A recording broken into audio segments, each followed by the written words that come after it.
আমাৰ মাজত উপস্থিত হৈছে আপোনাক আমি ধন্যবাদ জনাইছোঁ। আপোনালোকে আহি নিশ্চয় পৰিৱেশ দেখা পাইছে। ইয়াতে আমাৰ বামুণী গাঁও এনেকুৱা এটা জাগা হয় য'ত আমি ল'ৰা ডেকা বুঢ়া সকলোৱে মিলি আমি ফাকুৱা উৎসৱ কৰোঁ। আমাৰ ইয়াতে যুৱ প্ৰজন্মৰ, যিহেতু মোক আপুনি যুৱ প্ৰজন্মৰ কথা ক'ব দিছে, যুৱ প্ৰজন্মৰ আমাৰ ইয়াতে ল'ৰা হওক বা আমাৰ যিখিনি হওক সকলোৱে ঢোল মাদল গান গাব, সকলোৱে এই দিশত পাৰদৰ্শিতা আছে।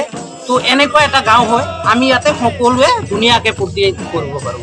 অতি আহ্বান জনাব বিচাৰিছোঁ যাতে আমাৰ অঞ্চল যিবিলাক আমাৰ অসমত আমাৰ গাঁৱৰ আমাৰ গৌড় সমাজৰ ব্যক্তি আছে, তেওঁলোকে যাতে আমাৰ ফাকুৱাৰ যিটো উৎসৱ, যাতে যিখিনি পৰম্পৰা সেইখিনি যাতে তেওঁলোকে অটুট ৰাখক।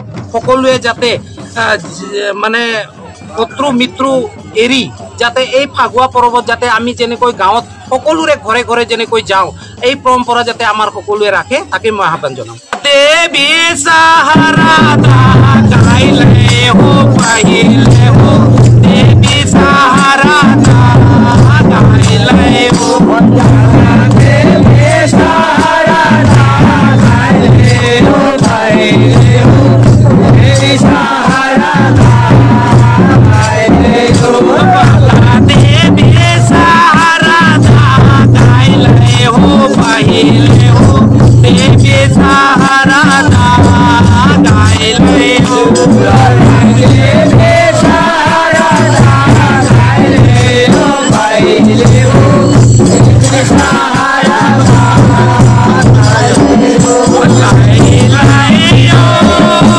লাই লাই হো, লাই লাই হো, হরে কো নাম হো পাহিলে হো, দেৱী সাহাৰা গাইলে হো, লাই লাই যিটো ফাকুৱা পৰব বা হোলী, এইটো এটা পৰম্পৰাগতভাৱে আমাৰ পূৰ্বপুৰুষৰ দিনৰ পৰা আমি এইটো চলাই আহিছোঁ। আৰু আমাৰ যিহেতু আদিবাসী হিচাপে আমি প্ৰাকৃতিক পূজাৰী হয়।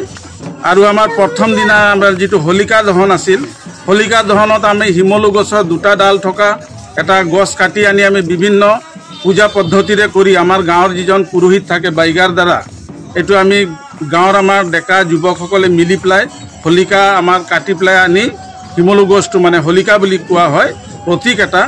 যেনেকৈ কৰম ডাল কাটোঁ তেনেকৈ আমি হোলিকা শিমলু গছ এটা কাটি আনি আমি আমাৰ মন্দিৰ প্ৰাংগণত যিটো আমাৰ গ্ৰাম থান থাকে তাতে আমি সংস্থাপন কৰোঁ। আৰু তাতে আমাৰ যিটো পৰম্পৰা ভাষাৰ গীত মাত আছে এইটো পৰিৱেশন কৰোঁ, ভগৱানক স্তুতি কৰোঁ, আমাৰ বিভিন্ন দেৱ দেৱীসকলক আমি স্মৰণ কৰোঁ। সেইটো প্ৰথম দিনা। তাৰপিছত আমি ৰাতিপুৱা ভাগত সেইটো আমি জ্বলাই দিওঁ।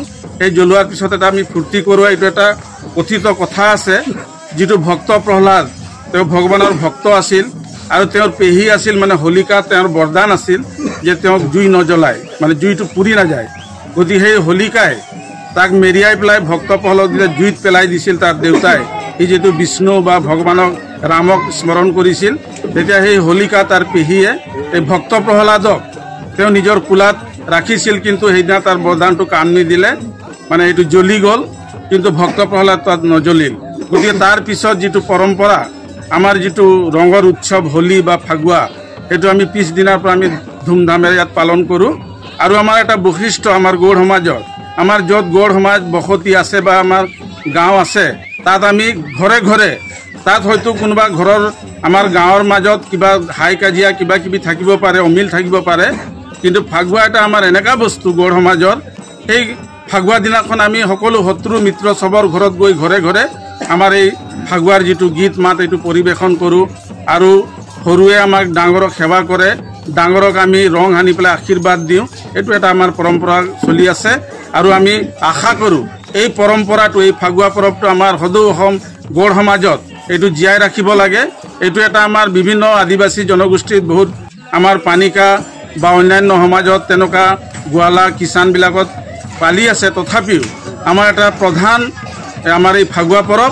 আৰু এই ফাকুৱা পৰৱত আমি সকলোৱে মিলি জুলি ল'ৰা ছোৱালী মানে বয়োজ্যেষ্ঠ আমাৰ সকলোৰে যেনেকুৱা বিহুত হুঁচৰি গাই ডাঙৰক আমি প্ৰণাম জনাওঁ, আশীৰ্বাদ লওঁ, সেৱা কৰোঁ, শ্ৰদ্ধা জনাওঁ, তেনেকৈ আমাৰবিলাকো আমি কি কৰোঁ, আমি ডাঙৰবিলাকক সেৱা কৰোঁ, ভৰিত ৰং দি পেলাই আমি আশীৰ্বাদ লওঁ, ডাঙৰবিলাকে সৰুবিলাকক আশীৰ্বাদ দিয়ে গালত বা ফুট দি পেলাই কৰোঁ। গতিকে এই পৰম্পৰাগত আমাৰ যিটো পৰম্পৰা আছে সেইখিনি আমাৰ যিসকলে এতিয়া নৱপ্ৰজন্ম ওলাই আহিছে ইয়াৰ যিখিনি ধুনীয়া ধুনীয়া আমাৰ গীত মাত আছে ৰামৰ শিৱৰ কৃষ্ণৰ ৰাধাৰ এইবিলাকৰ আমাৰ মানে আধ্যাত্মিক কিছুমান গান আছে বা প্ৰাকৃতিক মানে জড়িত গান আছে সেইবিলাক যাতে আমি জীয়াই ৰাখিব পাৰোঁ আৰু নৱপ্ৰজন্মই আজি সেইবিলাক শিকিব লাগে ঢোল মাদল খোল যিটো আমাৰ বাদ্যযন্ত্ৰ আছে সেইবিলাকো বজাব শিকিব লাগে গানবিলাকো শিকিব লাগে তেতিয়াহে আমাৰ পৰম্পৰা ৰক্ষা হ'ব আৰু ইয়াৰ জৰিয়তে আমাৰ শান্তি সম্প্ৰীতি ঐক্যটো আমাৰ অটুট থাকে আৰু এইটোৱে আহ্বান জনাম আজিৰ দিনত মই এই শুভক্ষণত যে আমাৰ সদৌ অসমত য'ত য'ত গৌড় সমাজ আছে তেখেতসকলে যাতে আমাৰ এই পৰম্পৰাগতটো মানে ৰক্ষা কৰে বা জীয়াই ৰাখে আৰু আমি গৌড় সমাজত আমি এইটো আমাৰ এটা কালচাৰ ইয়াৰ লগতে আমাৰ বহু ঠাইত লাঠি খেলাও আছে মানে ধাৰা খেল আছে সেইবিলাকো এনেকুৱা সংগতি ৰাখি খেলা হয় তো যি কি নহওক আমাৰ আজি মাজবাট অঞ্চলত বিশেষভাৱে বামুণী গাঁৱত আমি গৌৰৱ কৰিব পাৰোঁ যে আমাৰ বামুণী গাঁৱত সকলোৱে ডেকা বুঢ়া মানে চেয়ানী আমাৰ যিটো ভাষাত কয় ল'ৰা ছোৱালী চবেই আমি ইয়াতে মানে সমূহীয়াভাৱে ফূৰ্তি কৰোঁ আৰু ইয়াত ৰিজ ৰং কৰোঁ এইটোৱে আমাৰ আজিৰ এই ফাগুৱা পৰৱৰ মহত্ব